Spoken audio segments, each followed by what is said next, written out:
What were you doing 39 days ago? It's an odd number. What were you doing 2 days ago is not an easy question either, because that's in the past. But what were you doing 39 days ago?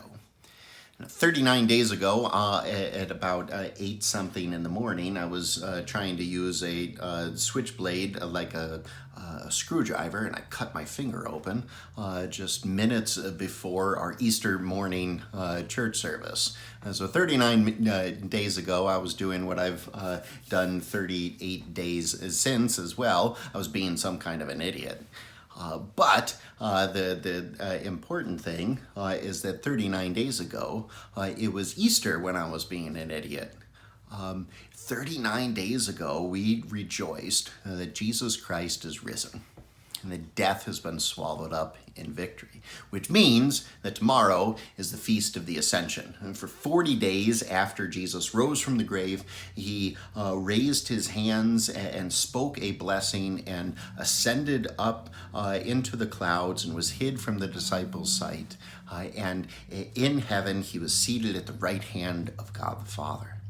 And there is the wonderful comfort that is given to us in the Feast of the Ascension, that from the right hand of the Father, he is ruling over everything for the good of the church. Now, as you get ready for the Feast of the Ascension tomorrow, take a look at the letter to the Ephesians. So Paul wrote a beautiful letter to the Ephesians. As Lutherans, we're really familiar with Ephesians chapter 2. For it is by grace you have been saved through faith, and this not from yourselves, gift of God. Beautiful verses in there. But as you're reading through Ephesians, which reading through the whole thing doesn't take too long, focus especially on the first chapter.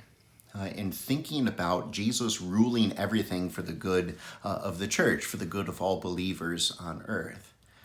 Consider that, especially Ephesians chapter 1, but all of that letter as you're getting ready for the Feast of the Ascension.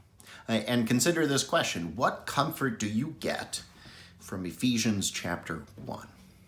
Mull that over, dig into that, and rejoice that Jesus has ascended into heaven and is at the right hand of the Father, ruling all things for your good. May God give you peace today as you get ready for the Feast of the Ascension tomorrow.